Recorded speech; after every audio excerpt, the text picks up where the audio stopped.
As a rational and reasonable collector, I don't see a world where I should be grading cards with PSA in the foreseeable future. So there we go. We have another content creator, Twice Baked Jake, a fairly big one, and who also is like the co-host of the Car Lounge, making a video saying that he's no longer going to be grading with PSA. So what does this mean for the market? Well, just like my previous video, and a lot of you PSA fanboys like to rag on me about it because I stand with Tag. The market eventually is going to start shifting, right? And we're not going to see the side effects. We're not going to see the effects of this for a while because PSA has a backlog. It has a backlog of grading. If PSA is taking 3 months for you guys to get your guys' cards back, and that's 3 months at minimum, that means that those numbers are really not going to be showing any kind of difference for a while now. In fact, we probably won't be seeing any real big differences till the middle of 2026. So, another content creator, a big creator, saying they're done with PSA. So, what does this mean for the hobby or for the market in general? Well, look, if you guys go to TikTok or YouTube and you type in I'm done with grading, you're gonna be seeing a lot of content creators saying they're done grading with PSA. My thing is, big content creators have a lot to gain from this because if they are done with PSA saying they're cutting all ties, there's a possibility, I'm just thinking about it like this in the capitalistic world that we live in here in the United States, that they're announcing, hey, I'm done with PSA. If there's another grading company that wants to go ahead and sponsor me, I'm willing to do that depending if I like your product. They're becoming vocal. And here, look, other companies like CGC, like Tag themselves, have a lot to gain from gaining those influencers, if you will, from getting those content creators. Why? Well, I mean, look at their views. Like, I'm sorry. I mean, I know a lot of people were saying like content creators have no influence, but you guys are wrong. Absolutely, you're wrong. From the beginning of last year, we saw a big market card. We saw a big market manipulation for certain cards from certain sets of the Scarlet and Violet era. That be the and those were because maybe they were hard to grade. I mean, one of those big examples always is going to be that Drowsy from 151. There was a big market manipulation with that card because it was hard to grade. But if grading was not such a big factor, the value of that card wouldn't have changed as much as it had, or like it wouldn't have been manipulated as high, as low as should have had. And there's other cards like that. I mean, maybe one of the biggest factors that people don't want to admit it, but the Bubble Mew could be up there as well, as the Shinji Kanda Seismitoad. Those are cards that are being manipulated by the influencers. So you can see when people listen to influencers and start highlighting their problems, people or the general opinion starts to shift, right? So Twice Baked Jay says that he's done grading with them because a lot of his cards are coming back damaged, and he understands this because the volume that graders have to go through, the amount of hands that card is being touched, from being inspected to being slabbed to being sent back, are crazy. And there is a lot of factors that there's a lot of factors or issues that card that you sent for grading might not come back as a card that you sent out. A lot of people are touching it. You know, Even if you send it directly, having your membership sending that card directly to PSA with no third party services like GameStop, the card is still going to be touched by multiple people during that process before it gets slabbed and sent back to you. Whenever you grade through GameStop, that card is being touched through multiple hands before it ever gets back to you, too. So, am I saying his concerns are wrong? Absolutely not. Because I rightfully believe that his concerns are right. And I guess he's just really voicing his opinion because, like, the biggest thing that I see Jake trying to do Jake is trying to do is maybe just like make it aware for collectors. If you're a true collector, what is the point of grading? What is the point of grading? Are you really for the resale market or are you not? Because a lot of the defense for PSA graders is that PSA cards are more liquid. And absolutely, there is a lot of money within PSA. And PSA as a business is very successful. And what the moves that they have done, as controversial as they are doing whatever they can to control the market and own the market. You can argue all you want about it, but you know it's true. Acquiring CGC, which was known to grade some of the most sports cards, as well as Beckett. We're not even talking about TCG, because the PSA grades the most TCG cards. That is not Pokemon, One Piece, any other TCG. PSA owns that, and then buying the competition that grades everything else that is not a TCG shows you that they are trying to control the market. They've also implemented systems where it's making a reseller market so easy, right? Where you no longer have to send the cards to PSA, get them back, get them back, list them online, and then you do your shipping. They mainstream that for you. You don't know how to send cards for grading? Cool. Go to GameStop. If you have a membership, that they'll send them for you. They've streamlined the process. They're doing fantastic at that. And honestly, that is a fantastic practice. That is a fantastic business practice. So, PSA as a company, very smart. As consumers, you should be aware always, like I said in the previous video, whenever a company is trying to control the market, it never ends good for consumers. It never does. It never does. Competition innovates product, right? So the better the competition is, the better product us consumers are gonna get, right?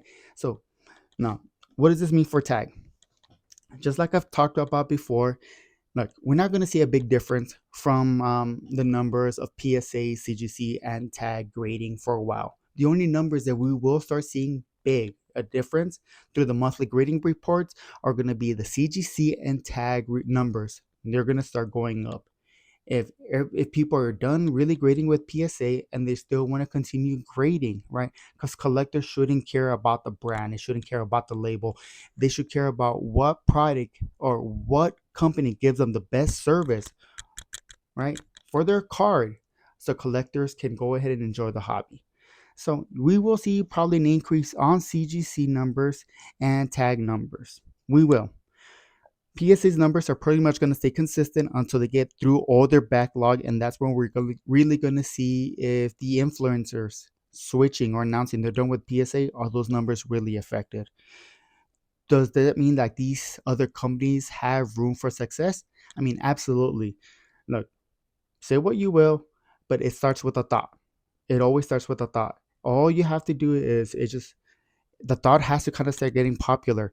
But don't be surprised if later on the road you start seeing people saying, no, PSA is for resellers.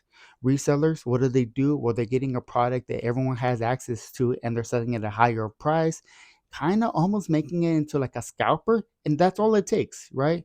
I mean, why is that black label 10 worth so much more compared to a pristine tag 10, right? Because of the brand, right? So resellers are probably going to start getting maybe a little bit of a negative connotation just because of people are in this hobby for the money, right?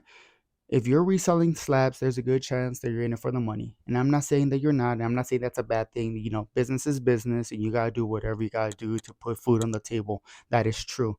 People can be very strong and vocal about it that you are doing it wrong, but nonsense. There's no guidelines. You know, grading has gotten to where it is because there's a lot of money behind it. And until people stop paying those prices, nothing will ever change. I'm sorry. Money speaks louder than words. So later on the road, a couple months from now, don't be surprised if raw cards somehow start having a higher value. Jesus Christ. Come on, man. Come on. There you go. If raw cards increase on value and graded cards go lower on value, you know, some people might just have a harder time moving graded cards. Jesus. Yeah, don't be surprised if graded cards are harder to move than raw cards. Because at the end of the day, if this hobby is truly determined by collectors, collectors will buy raw cards rather than the graded cards. Because graded cards are going to be harder to store. There's no denying that, right? The plastic takes considerable amount of space. And like whenever you get a slab, you kind of want to display it. If you're a collector, you want to display it, and that will take up space.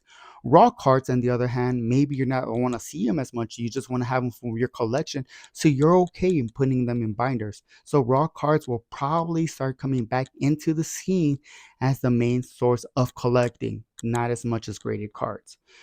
Another thing that we kind of might see later down the road, if, look, and this is a big if or when, right? Because I already said remote grading is coming. But when Tag releases remote grading, don't be surprised if Tag starts taking a bigger share of the market. Because, look, I like speaking honestly, but humans are lazy creatures. We are. We have a tendency of going and eating unhealthy fast food because we don't want to cook healthy food. We don't want to go through the process of going to the grocery store, getting that food, prepping it, and then cleaning after ourselves. It is true. That's why the fast food market is abundant as it is in the United States. DoorDash, a concept that doesn't even make sense, right? But you're paying someone a premium to get you that food because you're that effing lazy, exists, right?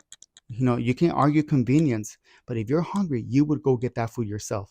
So humans are lazy.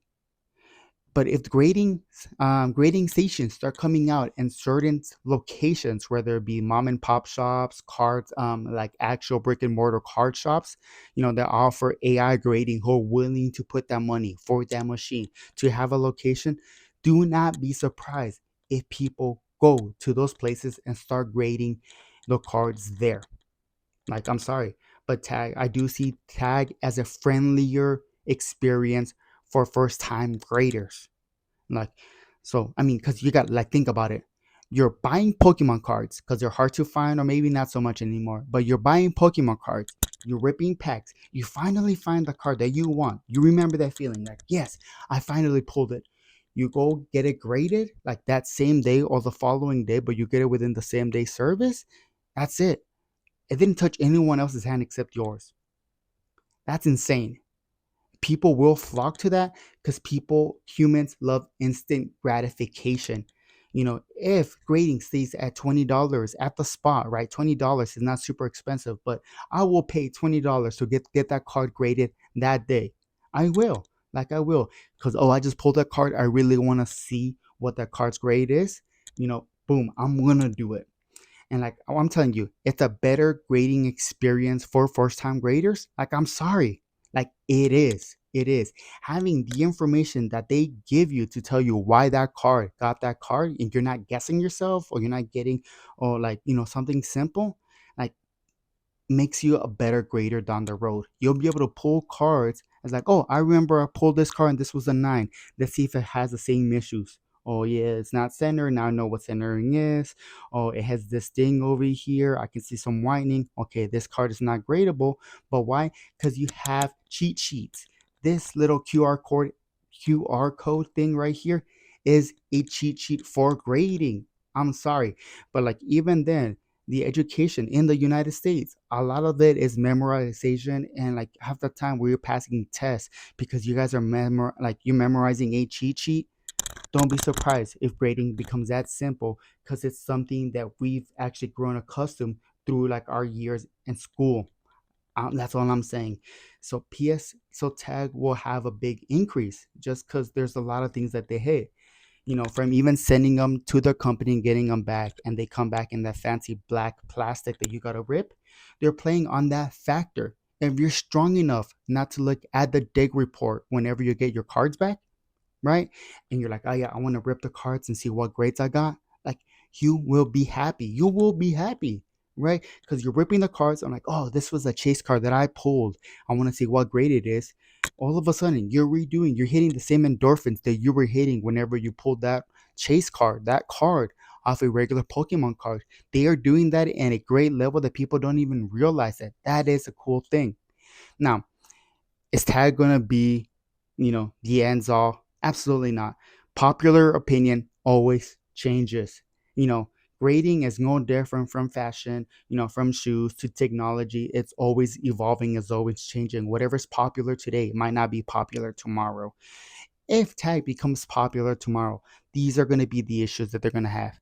if they don't fix the durability issue on their slabs, if they choose not to, it's always something that's a badge they're going to have to wear.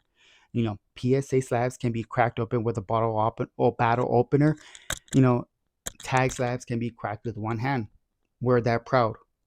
Say it for you want, right? But at the end of the day, if it's a chase card and you break the slab, you shouldn't be afraid of sending it to get regraded, right?